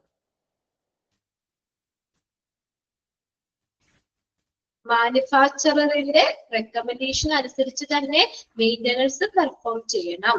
ഓർ അല്ലെങ്കിൽ നമ്മൾ കൂടുതലായിട്ട് ആവശ്യം വരുമ്പോൾ, ഉപയോഗിക്കുമ്പോൾ, അതാണ് പറഞ്ഞേക്കുന്നത്, ഓവർ യൂസ്, അമിതമായിട്ട് ഉപയോഗിക്കുമ്പോഴും നമ്മൾ അതിനെന്തെങ്കിലും തകരാറൊക്കെ വരാം. അല്ലെങ്കിൽ ആ എക്യുപ്മെന്റ്സിന് വർഷങ്ങൾ കഴിയുന്തോറും ഏജിങ് ആവുന്നതോറും അല്ലെ, എക്യുപ്മെന്റ്സ് പ്രായമാകുന്നു പറഞ്ഞാൽ എന്താ, എക്യുപ്മെന്റ്സ് പഴയതാകും തോറും ഒക്കെ മെയിൻ്റനൻസ് പെർഫോം നടത്തണം. അടുത്ത നോക്കിയേ, laboratory should maintain needful instruction for operation and maintenance equipment in the form of SOP. SOP എന്താ പഠിച്ചിട്ടുണ്ടല്ലോ, SOP. Very good. Standard operating procedure, standard operating procedure ആണ് SOP. നിങ്ങൾ ഓൾറെഡി പഠിച്ചിട്ടുണ്ട്. ഇപ്പൊ ലബോറട്ടറിയിലെ എന്ത് മെയിൻറ്റെയിൻ ചെയ്യണം അവിടെ? Laboratory should maintain needful instruction. എന്താ അതിന്റെ പ്രവർത്തനങ്ങള്? ആൻഡ് മെയിൻ്റനൻസ് ഓഫ് ദ എക്യുപ്മെന്റ്സിന്റെ മെയിൻ്റനൻസ് അതിലെങ്ങനെയൊക്കെ പ്രവർത്തിക്കണം എന്നുള്ളതിനെ കുറിച്ചുള്ള ഒരു ഇൻസ്ട്രക്ഷൻ, അത് സ്റ്റാൻഡേർഡ് ഓപ്പറേറ്റിംഗ് പ്രൊസീജിയർ അതിന്റെ രീതിയിൽ അത് മെയിൻറ്റെയിൻ ചെയ്യണം. അതായത് നോക്കിയേ, അതിന്റെ നമ്മളിപ്പോ മാനുവലൊക്കെ ഇതിനകത്ത് എന്താ പറയാ, നമ്മൾ ആ ഇതുണ്ടാവില്ലേ, നമ്മൾ ഓരോന്ന് മേടിക്കുമ്പോഴൊക്കെ അതിനകത്ത് ഇൻസ്ട്രക്ഷൻ ഉണ്ടാവില്ലേ, ഒരു ബുക്ക് പോലെ എങ്ങനെ രീതിയിലൊക്കെ ഉപയോഗിക്കണം, യൂസ് ചെയ്യണം എന്നൊക്കെ പറഞ്ഞുകൊണ്ട്. അങ്ങനെ ആ ഒരു ഇത് വേണം, അതിന്റെ ആ ഇൻസ്ട്രക്ഷൻസ് അത് നമ്മൾ മെയിൻറ്റെയിൻ ചെയ്യുന്നുണ്ട്, എങ്ങനെയൊക്കെ ഉപയോഗിക്കാം എന്നുള്ളതൊക്കെ. അതിൽ ഈ copy of the same should be made available near the equipment. ഒരു കോപ്പി ആ എക്യുപ്മെന്റിന്റെ സമീപം വെക്കണം. എന്തിനാ? ഇപ്പൊ അത് വായിച്ചു നോക്കി നമുക്ക് എന്തെങ്കിലും സംശയമൊക്കെ ഉണ്ടെങ്കിൽ എങ്ങനെയാ പ്രവർത്തിക്കുക, എന്തൊക്കെ കാര്യങ്ങളാണ് നമുക്കത് വായിച്ചു നോക്കാൻ പറ്റും. അത് വായിച്ചു നോക്കാം. ഒരു കോപ്പി ആ എക്യുപ്മെന്റിന്റെ അടുത്ത് തന്നെ അവൈലബിൾ ആയിരിക്കണം. A copy of the same should be made available near the equipment. Equipment സമീപം അവൈലബിൾ ആയിരിക്കണം. അടുത്ത നോക്കിയേ, all the equipment should undergo calibration and verification. എല്ലാ എക്യുപ്മെന്റ്സും എന്താ നമ്മളത് ഒത്തു നോക്കുക, കാലിബ്രേഷൻ നോക്കാം, അല്ലെങ്കിൽ വെരിഫിക്കേഷൻ, അത് വെരിഫൈ ചെയ്യുക ക്ലിയർ ആണോ എന്നുള്ളത്. കാലിബ്രേഷൻ എന്ന് പറയുക കപ്പാസിറ്റി എന്നും പറയാം കേട്ടോ, കപ്പാസിറ്റി. അതുപോലെ തന്നെ വെരിഫിക്കേഷൻ, ആ ഉപകരണത്തിന്റെ കൃത്യത പരിശോധിക്കുന്നു, അത് സ്ഥിരീകരിക്കുന്നു. എല്ലാ എക്യുപ്മെന്റ്സും അത് അതിന്റെ ആ കപ്പാസിറ്റി, അതിന്റെ കൃത്യത ഇതെല്ലാം പരിശോധിക്കുന്നു. All equipment should undergo calibration and verification. അടുത്ത നോക്കിയേ, maintenance contract including warranty cards, telephone numbers of personnel need to be contacted in the event of equipment malfunction should be kept safely but within reach for the user. Maintenance contract including warranty card. Warranty കാർഡുകൾ ഉണ്ടാവില്ലേ, ഇത്ര നാള് warranty. ഈ warranty കാർഡുകൾ ഉൾപ്പെടെയുള്ള maintenance കരാറുകള്, warranty കാർഡുകള് ഉൾപ്പെടെയുള്ള കണ്ടോ, maintenance contract including warranty card, warranty കാർഡുകള് ഉൾപ്പെടെയുള്ള മെയിൻ്റനൻസ് കോൺട്രാക്റ്റുകള്. Telephone number of the personnel need to be contracted. അത് ആ കോൺട്രാക്ടർ അതിന്റെ എന്താ പറയാ, ആ വാറണ്ടി ഇത് പറയുന്നില്ലേ, അല്ലെങ്കിൽ നമ്മൾ അത് മേടിക്കുന്ന അവരുടെ ആ ടെലിഫോൺ നമ്പർ വേണം. നമ്മൾ അതായത് എന്തെങ്കിലും അത് ചീത്തയായി പോയി കഴിഞ്ഞാല് അല്ലെ, എന്തെങ്കിലും ആ എക്യുപ്മെന്റ്സ് എന്തെങ്കിലും തകരാറ് വരികയാണെങ്കിൽ നമ്മൾ കോണ്ടാക്ട് ചെയ്യണം, നമുക്ക് കോണ്ടാക്ട് ചെയ്യണം, അവരെ വിളിച്ച് പറയണ്ടേ അവർക്കടെ. അതാണ് ഉദ്ദേശിച്ചത്. എക്യുപ്മെന്റ്സിൽ എന്തെങ്കിലും തകരാറ് സംഭവിക്കുകയാണെങ്കിൽ നമ്മൾ കോണ്ടാക്ട് ചെയ്യേണ്ട ആ ആളുടെ ടെലിഫോൺ നമ്പർ വേണം.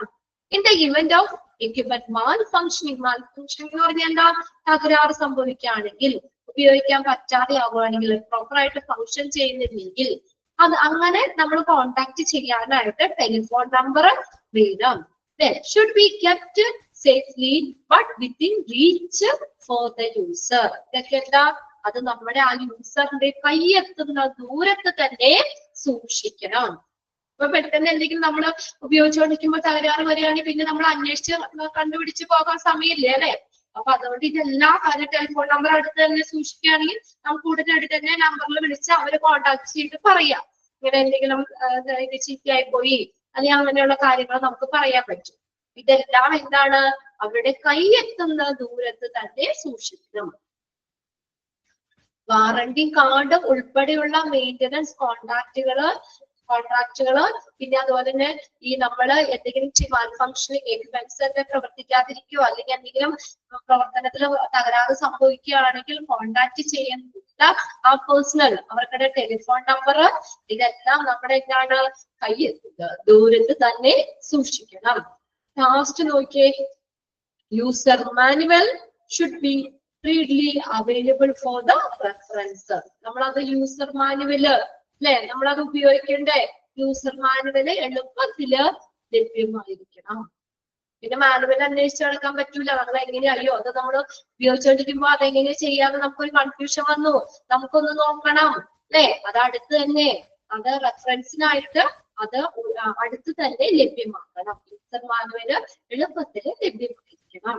ഇത്രയും കാര്യങ്ങളാണ് എക്യുപ്മെന്റ്സിനെ സംബന്ധിച്ച് പറയുന്നത്. വായിച്ചു നോക്കിയ പോയിന്റ്സുകള്.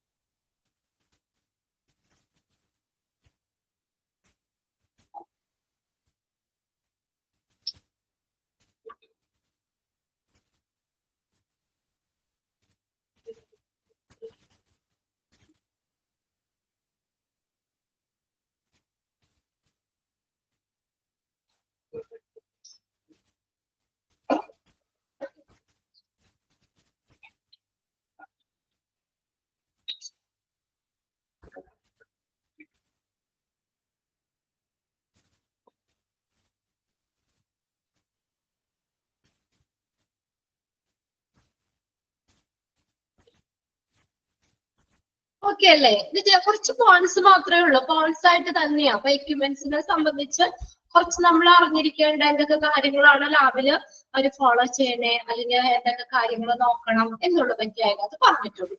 ഇനി അടുത്ത് നോക്കിയേ പോളിസീസ് ആൻഡ് പ്രൊസീജിയർ. ഇനി മെയിൻ ആയിട്ടുള്ള ഒരു ഇത് കാര്യമാട്ടോ നമ്മൾ സെക്ഷനിലേക്ക്. അതായത് ലാബിലെ അവിടുത്തെ പോളിസികള്, പ്രൊസീജിയറുകൾ, എന്തൊക്കെ നടപടികളാണ് നമ്മൾ ലാബിൽ ചെയ്യുന്നത്. നമ്മൾ ടെസ്റ്റ് ചെയ്യാനൊക്കെ കൊടുത്തിട്ടുണ്ട് അല്ലെ. പല ബ്ലഡ് യൂറിനോ ഒക്കെ നമുക്ക് രോഗങ്ങൾ വരുമ്പോ ടെസ്റ്റ് ചെയ്യാനൊക്കെ കൊടുത്തിട്ടുണ്ട് ലാബില്. അവിടെ എങ്ങനെയാ അവര് ഫോളോ ചെയ്യുന്ന പോളിസി പ്രൊസീജിയർ എങ്ങനെയാന്ന് നോക്കാം. ആദ്യം എന്താ ചെയ്യുന്നേ? ആദ്യം എന്താണ്? Sample labelling and documentation. നമ്മൾ കൊടുക്കുന്ന സാമ്പിള് ലേബൽ ചെയ്യും അല്ലേ. നമ്മളിപ്പോ ഒരു കുപ്പിയിൽ നമ്മൾ യൂറിൻ കൊണ്ടു കൊടുത്തു, അത് അവരിൽ ആദ്യം തന്നെ എന്താ ലേബൽ ചെയ്യും, ഐഡന്റിഫൈ ചെയ്യണ്ടേ ഇത് ആർക്കടെ യൂറിനാണ്, എന്ത് ടെസ്റ്റ് ചെയ്യാനാണ് എന്നുള്ളത് ഡോക്യുമെന്റ് അവർ എഴുതി വെക്കൂലേ, രജിസ്റ്ററിൽ എഴുതി വെക്കും. അതാണ് ആദ്യത്തെ പടി. അവിടുത്തെ പ്രൊസീജിയർ എന്ന് പറഞ്ഞാൽ ആദ്യം ചെയ്യുന്നത് എന്താണ്? ഒന്നാമത്തെ സ്റ്റെപ്പ് എന്താണ്? Sample labelling and documentation.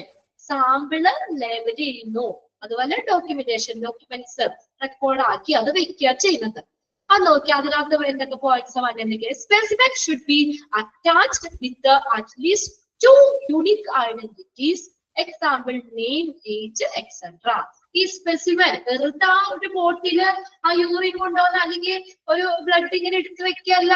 അവരെന്ത് ചെയ്യും? അതില് ആ സ്പെസിമെൻ ആ ബോട്ടിൽ എന്താ അറ്റാച്ച് ചെയ്യും? 2 യൂണിക് ഐഡന്റിറ്റീസ്, നമ്മളെ തിരിച്ചറിയാനുള്ള അല്ലെ, ആർക്കടെയാണ് എന്താണെന്ന് തിരിച്ചറിയാനുള്ള 2 ഐഡന്റിറ്റീസ് അതിനോട് അറ്റാച്ച് ചെയ്യും അല്ലെ. നെയിം, പേര്, ഏജ് തുടങ്ങിയ എന്തെങ്കിലും 2 ഐഡന്റിറ്റീസ് വെക്കും. ആ ബോട്ടില് അവര് ഒട്ടിച്ചു വെക്കൂലേ അല്ലെ, ഓരോരുത്തർക്കുടെയും ഓരോ സ്പെസിമെനും നമ്മൾ കൊടുക്കുന്നതില്. ഇനി specimen labelling using barcode is an option that may decrease errors. പിന്നെ ഒരു കാര്യമുണ്ട്, ഇപ്പൊ എന്റെ പേര് രമ്യ എന്ന് എഴുതി, വേറെ ആളും അവിടെ കൊണ്ടുവന്ന് രമ്യ ആണെങ്കിൽ എന്തെങ്കിലും കൺഫ്യൂഷൻ വേണമെങ്കിൽ വരാം അങ്ങനെ വരുമ്പോ അല്ലെ. അപ്പോൾ എന്താണ്? അതിന് പകരം നമ്മൾ ബാർകോഡ് ഉപയോഗിച്ച് ലേബൽ ചെയ്യുന്നത് ഇറേഴ്സ് കുറയ്ക്കാൻ സഹായിക്കും. Specimen labelling using barcode. ആ ബാർകോഡ് അത് സിസ്റ്റത്തിൽ ആണെങ്കിൽ നമുക്ക് ആ ബാർകോഡ് ഇങ്ങനെ ഇതാക്കിയാൽ മതി അല്ലേ. ആ ബാർകോഡ് ഉപയോഗിച്ച് സ്പെസിമെൻ ലേബൽ ചെയ്യുന്നത് അതൊരു നല്ലൊരു ഓപ്ഷനാണ്. എന്തിനാ? Decrease the errors. ഇററുകള്, അവിടെ വരുന്ന പിശകുകള് കുറയ്ക്കാനുള്ള നല്ലൊരു ഓപ്ഷനാണ് ഇത് ബാർകോഡ് യൂസ് ചെയ്യുക എന്നുള്ളത്. Label may include following detail. ഇനി ആ ലേബൽ ചെയ്യുന്നതിന് എന്തൊക്കെ ഡീറ്റെയിൽസ് ഉണ്ടാവാം? Patients name, age, gender. പേര്, ഏജ്, ജെൻഡർ, മെയിൽ ആണോ ഫീമെയിൽ ആണോ. പേഷ്യന്റ് ഐ ഡി നമ്പർ ആണ് കേട്ടോ, ഐ ഡി നമ്പർ ഉണ്ടാകാം. ടെസ്റ്റ് റിക്വസ്റ്റഡ്, ഇതാണ് നമ്മുടെ ലേബല് വരുന്നത്. എന്തൊക്കെ കാര്യങ്ങളാണെന്നുള്ളത് അവര് അതിനകത്ത് എഴുതി വെക്കും. Okay, test requested, test request ചെയ്തിട്ടുള്ള ടെസ്റ്റുകള്, ടെസ്റ്റ് ഏത് ടെസ്റ്റ് ഒക്കെയാണ്. ഇപ്പൊ നമ്മള് എന്താ പറയാ ബ്ലഡാ കൊടുത്തത്, അതിന് ഹീമോഗ്ലോബിൻ HB നോക്കാനാണോ, RBC കൗണ്ട് നോക്കാനാണോ, ഏതൊക്കെയാണ്, ഏതൊക്കെ ടെസ്റ്റ് ആണ് ആവശ്യപ്പെട്ടിട്ടുള്ളത്, ഏതൊക്കെയാണ് ചെയ്യേണ്ടത്, അത് എങ്ങനെയിരിക്കും. Then time and date of specimen collection. Time, date, എത്രാം തീയതി ഇന്ന ടൈമിലാണ് സ്പെസിമെൻ കളക്ട് ചെയ്തത്, ആ കാര്യങ്ങള് ലേബലില് ഇൻക്ലൂഡ് ചെയ്യും. അണ്ടർലൈൻ ചെയ്ത് വെച്ചത് ആ 4 പോയിന്റ്സും നോട്ട് ചെയ്തിടാം. ലേബലില് പറഞ്ഞത് patients name, age, gender, patients ID, test requested, ഏതൊക്കെ ടെസ്റ്റുകളാണ് ചെയ്യേണ്ടത്, time and date of specimen collection, ടൈമും ഡേറ്റും, സ്പെസിമെൻ കളക്ട് ചെയ്തിട്ടുള്ള ടൈമും ഡേറ്റും ലേബലില് വെക്കും. ഒന്നാമത്തെ സ്റ്റെപ്പ് എന്താണ്? Sample labelling and documentation. ആ സ്പെസിമെൻ നമ്മൾ കൊടുക്കുന്ന സ്പെസിമെൻ ഇല്ലേ, ആ സ്പെസിമെനില് 2 യൂണിക് ഐഡന്റിറ്റീസ് എങ്കിലും അറ്റാച്ച് ചെയ്ത് വെക്കും. ആർക്കടെയാണെന്ന് അറിയണം. അതായത് കൊടുത്തേക്കണ എക്സാമ്പിൾ ആയിട്ട് നെയിം, ഏജ് എന്ന് കൊടുത്തേക്കണ 2 ഐഡന്റിറ്റീസ് തന്നെ പറഞ്ഞേക്കണേ, നെയിം, ഏജ്. ഇനി നമ്മൾ ഈ സ്പെസിമെൻ ലേബലിംഗ് നമ്മൾ ബാർകോഡ് ഉപയോഗിച്ച് ചെയ്യുകയാണെങ്കിൽ എററുകൾ കുറയ്ക്കാനുള്ള ഒരു നല്ലൊരു ഓപ്ഷൻ ആണ്. ഇനി ലേബലിൽ എന്തൊക്കെയാ വരുന്നത്? Label may include the following details: patient name, age, gender, patient ID, test requested, time and date of specimen collection. ഇനി രണ്ടാമത്തെയാണ് requisition form or test requested form. Requisition or test requested form. Requisition form ഏത് ടെസ്റ്റാ ചെയ്യുന്നത്? ആരാ പറയണേ test ചെയ്യാൻ? ആരാ പറയണേ? നമുക്ക് വേണമെങ്കിൽ ഷുഗർ ഒക്കെ വേണമെങ്കിൽ നമുക്ക് ഷുഗർ ഉള്ള ആളുകളൊന്നും ഇടയ്ക്കൊക്കെ വേണമെങ്കിൽ നമുക്ക് സ്വന്തമായിട്ട് വേണമെങ്കിൽ ഒന്ന് പോയി ചെക്ക് ചെയ്യാം. ഡോക്ടർ അല്ലേ? ഡോക്ടർ ആണ് പറയുന്നത് ഇന്ന ടെസ്റ്റ്. നമുക്കിപ്പോ ഭയങ്കര വയറുവേദന, നമ്മൾ ചെന്ന് കഴിയുമ്പോ ഡോക്ടർ പറയുന്നത് ഒരു കാര്യം ചെയ്യുക, യൂറിൻ ഒന്ന് നോക്കിട്ടോ അല്ലെ? നമുക്കപ്പൊ തന്നെ ഡോക്ടർ എന്ത് ചെയ്യും? യൂറിൻ നോക്കാനായിട്ട്. അപ്പൊ അവിടെ ഒരു ആപ്ലിക്കേഷൻ ഫോം ഉണ്ട്, ഒരു ഫോം ഉണ്ട്. അതില് ഡോക്ടർ ഏതാണോ സ്പെസിമെൻ, ഏതാണോ നമ്മൾ ടെസ്റ്റ് ചെയ്യേണ്ടത്, യൂറിൻ ആണെങ്കിൽ യൂറിൻ, ബ്ലഡ് ആണെങ്കിൽ ബ്ലഡ്, അവിടെ ടിക്കറ്റ് തരും നമുക്ക്. ആർക്കെങ്കിലും ഒക്കെ അങ്ങനെ എന്താ പറയാ, നിങ്ങള് ഡോക്ടറാണ് നമുക്ക് പ്രിസ്ക്രൈബ് ചെയ്ത് തന്നെ ഏതാണ് എന്താ. അപ്പൊ യൂറിൻ ആണ് അല്ലെങ്കിൽ ബ്ലഡ് ആണ്, ബ്ലഡ് ടെസ്റ്റ് അതിലേതാ നോക്കേണ്ടത്? ഹീമോഗ്ലോബിൻ ആണെങ്കിൽ HB, ടെസ്റ്റ് ബ്ലഡ് എന്ന് എഴുതിയിട്ട് അതിന്റെ ഓരോന്ന് ഉണ്ടാവുമല്ലോ, അതില് HB എന്നും കൂടി ടിക്കറ്റ് വെച്ചേക്കും ഡോക്ടർ അല്ലെ? അല്ലെങ്കിൽ എഴുതി തരും ഏതാണ് ബ്ലഡില് HB കൗണ്ട് നോക്കണം, അങ്ങനെയാ പറയുന്നത്. അപ്പൊ നോക്കിയേ, the requisition form should be finished by the doctor or health worker. അവരാണ് ടെസ്റ്റിന് റിക്വസ്റ്റ് ചെയ്യണം, ഇന്ന ടെസ്റ്റ് നോക്കണം എന്നുള്ളത് അല്ലെ? റിക്വസിഷൻ ഫോം ആരാ ഫിനിഷ് ചെയ്യുന്നത്? Doctor or health worker. Underline ചെയ്ത് വെച്ചേരാ. The requisition form should be finished by the doctor or health worker requesting the test and send it together with the specimen. അല്ലെ? നമ്മൾ ആ specimen കൊണ്ടുപോകുമ്പോ അതിന്റെ ഒപ്പം തന്നെ ആ ഫോം കൂടി കൊണ്ടുപോകില്ലേ അല്ലെ? Or specimen or patient to the laboratory. ലാബിലേക്ക് നമ്മളോട് പറയും യൂറിൻ കൊടുക്കുന്നത് ഒരു ഇത് എഴുതി തരും ഫോം. അതായത് ഏതാണ് നോക്കേണ്ടത്, യൂറിൻ ആണ്, ബ്ലഡ് ആണ്, ബ്ലഡിന് ഹീമോഗ്ലോബിൻ ആണ്, ഏതാ നോക്കേണ്ടത് എഴുതി തരാം. അപ്പൊ നമ്മൾ പോയി ലാബിന്ന് ബോട്ടിൽ മേടിച്ചിട്ട്, അത് ബോട്ടിൽ മേടിക്കുമ്പോ അവർ ലേബൽ ചെയ്ത് തരും അല്ലേ?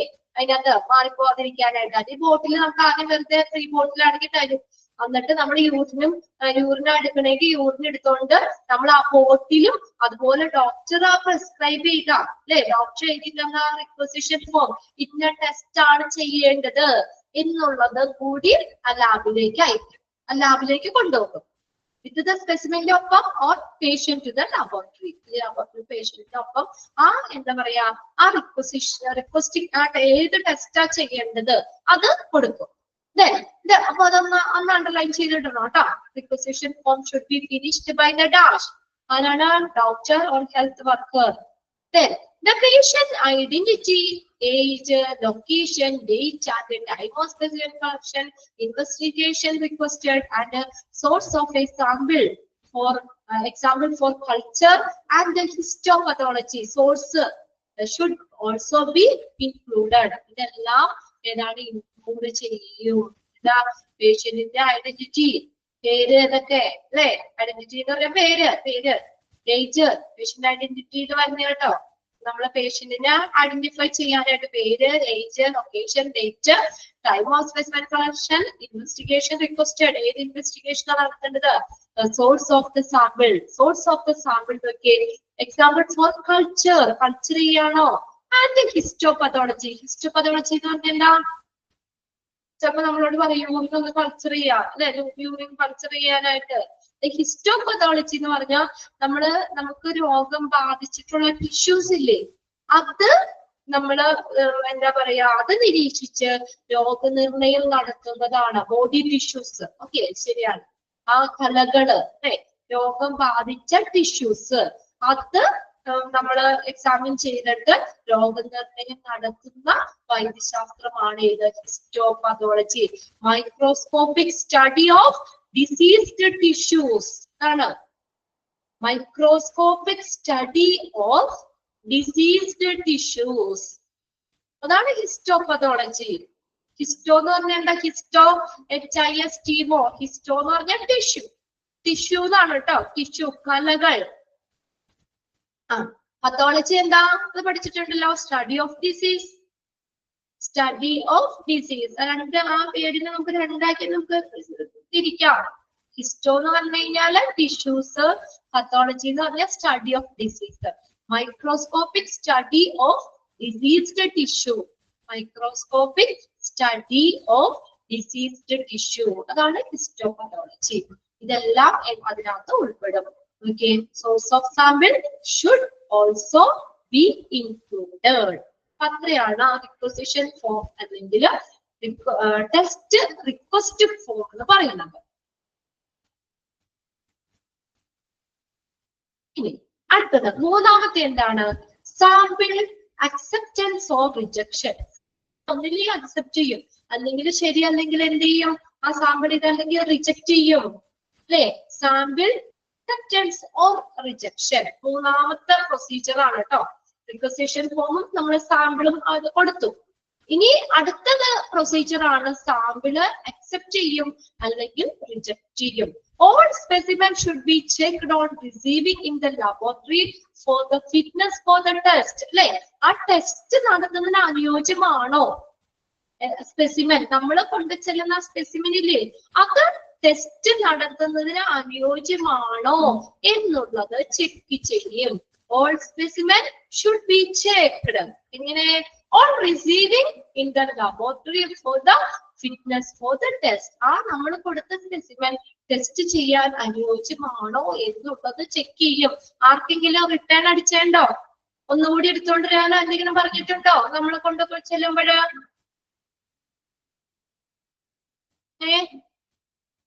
ഇല്ല, ഇല്ല. ഇനി നോക്കിയേ, അങ്ങനെ പറഞ്ഞ എന്താ, അവര് നമ്മൾ പറഞ്ഞില്ലേ ചെക്ക് ചെയ്യുമെന്ന് പറഞ്ഞില്ലേ, അത് നോക്കിയേ. This check should be include. ഈ ചെക്ക് ചെയ്യണതിന് എന്തൊക്കെയാ പറഞ്ഞേ, സ്യൂട്ടബിൾ കണ്ടെയ്നർ, സ്യൂട്ടബിൾ ആയിട്ടുള്ള കണ്ടെയ്നർ ആണോ, അത്രയും ക്വാണ്ടിറ്റി ഉണ്ടോ. ചിലപ്പോ നമ്മൾ എടുക്കുന്നത് അത്രയും പോരായിരിക്കും, ടെസ്റ്റ് ചെയ്യാൻ പോരായിരിക്കും. അപ്പൊ അങ്ങനെയാണെങ്കിൽ അത്രയും ക്വാണ്ടിറ്റി വേണം. അപ്പൊ അവര് പറയും ഒന്നുകൂടി എടുത്തിട്ട് വാ എന്ന് പറയും അല്ലേ. സ്യൂട്ടബിൾ ആയിട്ടുള്ള കണ്ടെയ്നർ, അവര് തരുന്ന ക്ലിയർ ആയിട്ടുള്ള കണ്ടെയ്നർ ആവണം. നമ്മൾ വീട്ടിൽ നിന്ന് എടുത്തുകൊണ്ട് ഏതെങ്കിലും ഒരു കുപ്പിയിൽ എടുത്തുകൊണ്ടുപോയാൽ ചിലപ്പോ അവരത് സ്വീകരിക്കണമെന്നില്ല, അത് അവര് റിജക്ട് ചെയ്യാം.